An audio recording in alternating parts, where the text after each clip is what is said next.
नमस्कार। मैं वी के शास्त्री अपने चैनल के माध्यम से आप सभी दर्शकों का बहुत बहुत स्वागत करता हूं। 28 दिसंबर 2023 को एक बहुत ही अद्भुत विलक्षण ज्योतिषी घटना घटित होने जा रही है। ग्रहों के सेनापति मंगल अपनी स्वराशि वृश्चिक राशि को छोड़कर देवगुरु बृहस्पति की राशि धनु राशि में गोचर करेंगे और 5 फरवरी तक धनु राशि में ही गोचर करेंगे। वर्तमान में धनु राशि में ग्रहों के राजा सूर्यदेव भी गोचर कर रहे हैं और धनु राशि में सूर्य मंगल की युति 14 जनवरी तक बनेगी। धनु राशि अग्नि तत्व राशि है और सूर्य मंगल भी अग्नि तत्व ग्रह हैं। तात्विक समानता के कारण धनु राशि में मंगल और भी अधिक बलवान होंगे। साथ ही साथ गुरु मंगल का परिवर्तन योग भी बनेगा। गुरु का गोचर मंगल की राशि मेष राशि में और मंगल का गोचर देवगुरु की राशि धनु राशि में होगा। ये एक ऐसा कॉम्बिनेशन बन रहा है जिसमें ऐसा लगता है कि राजा, सेनापति और महामंत्री तीनों ही कोई बड़ी मंत्रणा कर रहे हैं और ये स्थिति सभी राशि के जातकों के लिए बहुत ही अच्छी है। जब तीनों ही ग्रह शुभ स्थिति में गोचर करते हुए आपके जीवन में नई ऊर्जा, नूतन परिवर्तन और हर तरह का लाभ देने की स्थिति में होंगे। इस गोचर की सबसे अच्छी बात यह होगी कि मंगल से शनि और राहु की दृष्टि हट जाएगी और मंगल अपना शुभ फल देने में सक्षम होंगे। और इसके अलावा मंगल की चौथी दृष्टि राहु पर पड़ेगी। राहु गुरु की राशि में है तो राहु भी शुभ फल प्रदान करेंगे। इसका सीधा प्रभाव ये पड़ेगा कि राहु जन्य जो भी परेशानियां हैं उनका भी अंत होगा। तो मंगल के इस राशि परिवर्तन का मेष राशि के जातकों के जीवन पर क्या प्रभाव पड़ेगा, इसी का विश्लेषण करेंगे इस वीडियो में। ये विश्लेषण आपकी चंद्र राशि के आधार पर किया जा रहा है और वीडियो के अंत में मैं मंगल के उपाय भी आपको बताऊंगा। तो ये है मेष राशि के जातकों की कुंडली। मेष राशि काल पुरुष कुंडली की पहली राशि है और मेष राशि के स्वामी होते हैं मंगल। मंगल के प्रभाव से मेष राशि के जातक अत्यधिक ऊर्जावान, बहुत ही एक्टिव होते हैं, अदम्य साहस के धनी होते हैं और ना तो किसी से डरते हैं ना किसी से दबते हैं और जो करने की ठान लेते हैं वो कर गुजरते हैं। और ऐसे मेष राशि के जातकों की कुंडली के भाग्य के भाव में लग्न के स्वामी मंगल का गोचर हो रहा है 28 दिसंबर को। यहाँ पर गोचर करते हुए मंगल की दृष्टि 12वें भाव पर, पराक्रम के भाव पर और चौथे भाव पर पड़ेगी। और इस समय मंगल 28 दिसंबर से आपके लिए बहुत अच्छा फल प्रदान करेंगे। लेकिन मंगल का जो पिछला गोचर था 16 नवंबर से और आज 27 दिसंबर है, अभी मंगल अष्टम भाव में ही हैं। ये गोचर मंगल का आपके लिए बहुत ज़्यादा कष्टदायक रहा होगा। भले ही मंगल अपनी राशि में हैं, विपरीत राजयोग बना रहे हैं, लेकिन मंगल के विपरीत राजयोग का आपको किसी तरह का कोई लाभ नहीं मिला होगा। क्योंकि मंगल पर राहु की नवम दृष्टि और शनिदेव की दशम दृष्टि पड़ रही थी।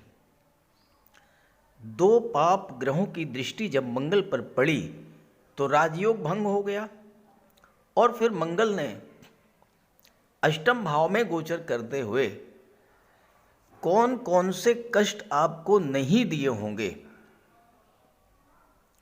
ये आप भुक्तभोगी हैं।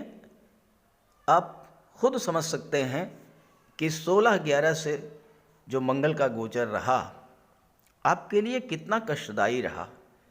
देखिए, 8वां भाव तो वैसे ही खराब भाव है।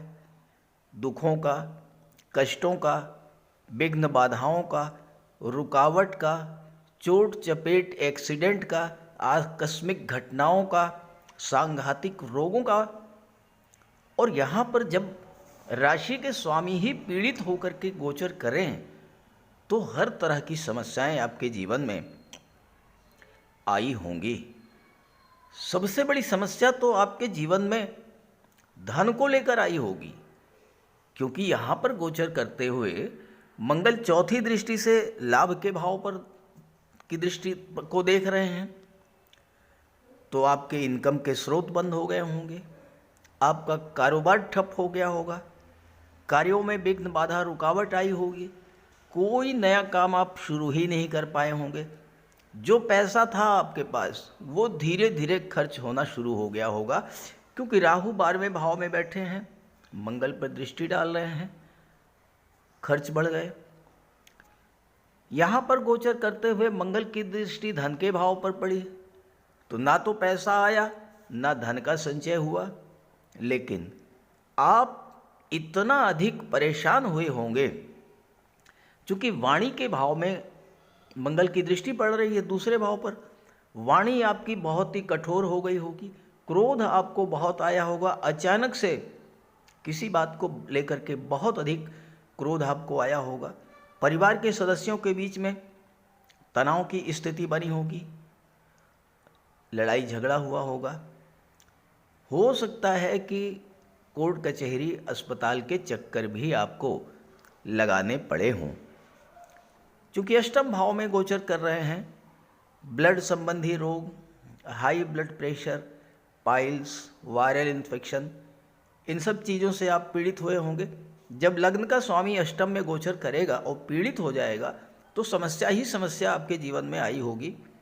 मैं कह नहीं सकता, वर्णन नहीं कर सकता कि कितनी परेशानियों से आप जूझ रहे होंगे इस समय, लेकिन आज 27 दिसंबर है, एक दिन बाद 28 को आप देखिएगा एक बहुत बड़ा परिवर्तन आपके जीवन में आएगा, जब मंगल राशि परिवर्तन करके भाग्य के भाव में गोचर करेंगे। आइए समझते हैं इसका क्या प्रभाव पड़ेगा। 28 दिसंबर को जैसे ही मंगल राशि परिवर्तन करेंगे और भाग्य के भाव में आएंगे, आपके जीवन में जो समस्याएं पिछले 42 दिन से चल रही थीं, उन समस्याओं का अंत होना शुरू हो जाएगा। मंगल भाग्य के भाव में है, गुरु की दृष्टि पड़ रही है, और यहाँ पर मंगल के साथ 14 जनवरी तक सूर्यदेव भी रहेंगे। सूर्य, गुरु, मंगल, जब तीनों ही ग्रहों का प्रभाव भाग्य के भाव पर होगा तो कैसे नहीं भाग्य साथ देगा आपका, पूरी तरह से भाग्य का साथ मिलेगा। जब भाग्य आपका साथ देगा तो जो भी कार्य आपके अधूरे रह गए थे, कार्य पूरे होंगे। कार्यों में जो रुकावट आई थी, व्यापार व्यवसाय में जो मंदी आई थी, धन प्राप्ति के जो मार्ग अवरुद्ध हुए थे, एक बार फिर से धन प्राप्ति होने लगेगी, कार्य आगे बढ़ेंगे। और यहाँ पर देखिए, सूर्यदेव पंचम के स्वामी होकर के भाग्य भाव में गोचर कर रहे हैं, एक त्रिकोण के स्वामी होकर के दूसरे त्रिकोण में, और मंगल केंद्र के भाव के स्वामी होकर के त्रिकोण के भाव में। सूर्य मंगल दोनों ही बहुत अच्छा फल देंगे, और देवगुरु तो केंद्र के भाव में हैं ही। तो यहाँ पर क्या होगा, सूर्यदेव पंचम के स्वामी हैं, और पंचम शिक्षा और संतान का होता है। छात्रों के लिए ये समय बहुत अच्छा रहेगा। शिक्षा में किसी तरह की बाधा आई थी वो समाप्त होगी। उच्च शिक्षा के लिए विदेश जाना चाहते हैं, मंगल की सीधी दृष्टि 12वें भाव पर पड़ रही है, राहु पर पड़ रही है। राहु विदेश के कारक होते हैं। ये समय उच्च शिक्षा के लिए विदेश जाने का बहुत बड़ा योग बनेगा। सूर्यदेव पंचम के स्वामी हैं, और सूर्य शासन प्रशासन सरकारी नौकरी के कारक होते हैं। जो छात्र IAS IPS सिविल सर्विसेज की तैयारी कर रहे हैं, प्रतियोगी परीक्षाओं की तैयारी कर रहे हैं या मंगल से संबंधित क्षेत्रों में जाना चाहते हैं, डिफेंस के क्षेत्र में, पुलिस विभाग में, मेडिकल सर्जरी के क्षेत्र में, इंजीनियरिंग और टेक्नोलॉजी के क्षेत्र में, ऐसे सभी छात्रों के लिए सूर्य और मंगल का भाग्य के भाव में गोचर करना भाग्य का पूरा पूरा साथ मिलेगा, सफलता का पूरा पूरा योग बनेगा। उच्च शिक्षा के लिए विदेश आप जा सकते हैं, व्यापार व्यवसाय के सिलसिले में आप विदेश जा सकते हैं। मंगल अष्टम के स्वामी होकर के भाग्य के भाव में गोचर कर रहे हैं, भाग्य साथ देगा। कोई पैतृक संपत्ति आपको मिल सकती है इस समय। पैतृक संपत्ति को लेकर कोई विवाद था, वो विवाद आपका समाप्त होगा और आपको पैतृक संपत्ति का लाभ मिल सकता है। कुंडली का जो 8वां भाव है, रिसर्च को शो करता है, तंत्र मंत्र को शो करता है। 3रा भाव, 8वां भाव DRDO को, रक्षा अनुसंधान को शो करता है। इन सब क्षेत्रों में जुड़े हुए जातकों के लिए मंगल का गोचर बहुत ही अच्छा है। जो मेडिकल और सर्जरी से जुड़े हैं, गेम्स और स्पोर्ट्स से जुड़े हैं, उनकी भाग्योन्नति होगी। सबसे बड़ी बात कि सूर्य का भाग्य भाव में गोचर करना आपके पिता की भाग्योन्नति होगी। आपके पिता का स्वास्थ्य अगर खराब था तो उसमें सुधार आएगा और आपके संतान की भी भाग्योन्नति होगी। संतान भाव का स्वामी भाग्य के भाव में बैठा हुआ है। यहां पर गोचर करते हुए मंगल की दृष्टि 4थे भाव पर पड़ेगी और भाग्य के भाव में मंगल है। आपकी कोई पुरानी भूमि भवन संबंधी इच्छा इस समय पूरी हो सकती है। कोई प्लाट खरीदने की इच्छा थी आपकी, आप नहीं खरीद पा रहे थे, इस समय आप खरीद सकेंगे। कोई मकान बनवाना चाहते थे, इस समय आप बनवा पाएंगे। कोई वाहन खरीदना चाहते थे, वाहन भी इस समय आप खरीद पाएंगे। मंगल की दृष्टि 3रे भाव पर पड़ेगी। पराक्रम पुरुषार्थ के कारक की दृष्टि पराक्रम पुरुषार्थ के भाव पर पड़ेगी। आपके अंदर नई ऊर्जा का संचार होगा। नए उत्साह, नए पराक्रम के साथ एक बार फिर से अपने कार्यों की शुरुआत करेंगे और आप सफलता की ओर आगे बढ़ेंगे। लग्न भाव में आपके गुरु बैठे हुए हैं। आपके ज्ञान, बुद्धि, विवेक को देवगुरु जागृत करेंगे। मंगल आपके पराक्रम और साहस को जागृत करेंगे। सूर्यदेव आपको बल प्रदान करेंगे। आपका आत्मबल बढ़ेगा, आपका आत्मविश्वास बढ़ेगा और आप सफलता की सीढ़ियां चढ़ते हुए चले जाएंगे। मंगल की दृष्टि 3रे पर और 12वें पर पड़ रही है और सबसे अच्छी बात यह है कि इसमें राहु भी एक्टिव हैं, गुरु की राशि में हैं, 12वें भाव में है। राहु विदेश के कारक होते हैं। 3रे भाव का संबंध 12वें भाव से बन रहा है। तो 3रा भाव संचार माध्यम, online platform, online activities, social media, tour and travels, marketing, इन सब क्षेत्रों का संबंध विदेश से बनेगा और आप विदेशों से ऑनलाइन जुड़ करके इस समय बहुत अच्छी सफलता अर्जित करेंगे। गुरु की दृष्टि 7म पर पड़ेगी। विवाह के लिए समय बहुत ही उपयुक्त है। दाम्पत्य सुखों में वृद्धि होगी। व्यापार व्यवसाय में वृद्धि होगी। व्यापार व्यवसाय के लिए विदेश जा सकते हैं। गुरु की दृष्टि 5म पर पड़ेगी, अपने मित्र सूर्य की राशि पर। संतान प्राप्ति का प्रबल योग बनेगा और अगर संतान इस समय प्राप्त होती है आपको, तो वो संतान बिल्कुल यही जन्म कुंडली लेकर के जन्म लेगी। सूर्य के समान प्रतापी, मंगल के समान पराक्रमी और गुरु के समान बुद्धिमान, भाग्यवान संतान जन्म लेगी। और गुरु की दृष्टि जब भाग्य भाव पर पड़ रही है तो मैंने जैसे आपको शुरू में ही बताया कि आपकी पिछली सभी समस्याएं समाप्त होने जा रही हैं। सूर्य, मंगल और गुरु, राजा, महामंत्री और सेनापति जब भाग्य के भाव में गोचर करेंगे तो भाग्य कैसे नहीं साथ देगा। पूरा पूरा लाभ लेना है और भी अधिक आपको लाभ लेना है। मंगल का उपाय कीजिए, बजरंगबली की शरण में जाइए, घर पर कोई धार्मिक या मांगलिक आयोजन कीजिए, लंबी यात्रा पर जाने का योग बन रहा है, तीर्थ यात्रा के लिए, देव दर्शन के लिए कहीं जाइए, धार्मिक यात्रा पर जाइए और हो सके एक बार आप गंगा स्नान करके देखिए, राहु आपको विलक्षण प्रभाव देंगे, विलक्षण फल प्रदान करेंगे राहु। तो आइए बात कर लेते हैं उपायों पर। मंगल का सबसे बड़ा उपाय है बजरंगबली की उपासना करना। आप बजरंगबली की उपासना कीजिए, बजरंगबली के मंदिर में जाइए, उनके चरणों का सिंदूर अपने मस्तक पर धारण कीजिए, साथ ही साथ हनुमान चालीसा का पाठ कीजिए, बजरंग बाण का पाठ कीजिए।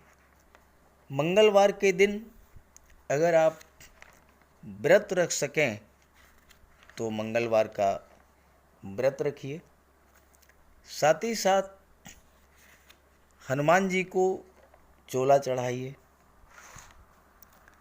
मंगलवार के दिन स्नान करने के जल में लाल चंदन या लाल पुष्प डालकर स्नान करें। स्नान करने के बाद लाल रंग के वस्त्र धारण करें।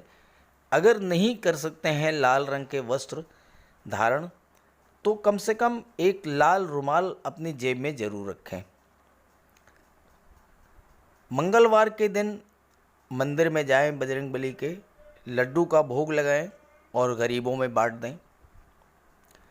घर की दक्षिण पश्चिम दीवार पर उड़ते हुए हनुमान जी का चित्र लगाएं। साथ ही साथ गरीबों में लाल वस्त्र, मसूर, गुड़, लाल चंदन, मिठाई, लड्डू, बताशे, रेवड़ी ये सब बांटिए। मस्तक पर लाल चंदन का टीका लगाएं या हनुमान जी के चरणों का सिंदूर लगाएं। मंगलवार के दिन बंदरों को गुड़ और चना खिलाएं। बहते हुए जल में लाल पुष्प, तिल या गुड़ प्रवाहित करें और जेब में एक तांबे का सिक्का रखें। साथ ही साथ अगर आप मंगल के ये उपाय कर लेते हैं तो राहु भी नियंत्रित हो जाएंगे और शनि भी नियंत्रित हो जाएंगे, क्योंकि बजरंगबली की उपासना करने से राहु, मंगल और शनिदेव तीनों का ही उपाय हो जाता है। इसके अलावा एक चांदी की छोटी सी ठोस गोली चाहे आप जेब में रखें या चेन में पहन लें या ब्रेसलेट में लगा लें। अपने बैग में मोरपंख रखें और घर में भी मोरपंख लगा लें। मेन डोर पर, कार्यस्थल पर भी मोरपंख रखें, तो इससे राहु आपको परेशान नहीं कर पाएंगे। तो ये सब उपाय बहुत आसान हैं। सुंदरकांड का पाठ कीजिए, बजरंग बाण का पाठ कीजिए, हनुमान चालीसा का पाठ कीजिए। ऐसा कोई उपाय नहीं है जो आप नहीं कर सकते, और आप इन उपायों को कीजिए, फिर देखिए आपको कितना बड़ा लाभ मिलता है। नमस्कार।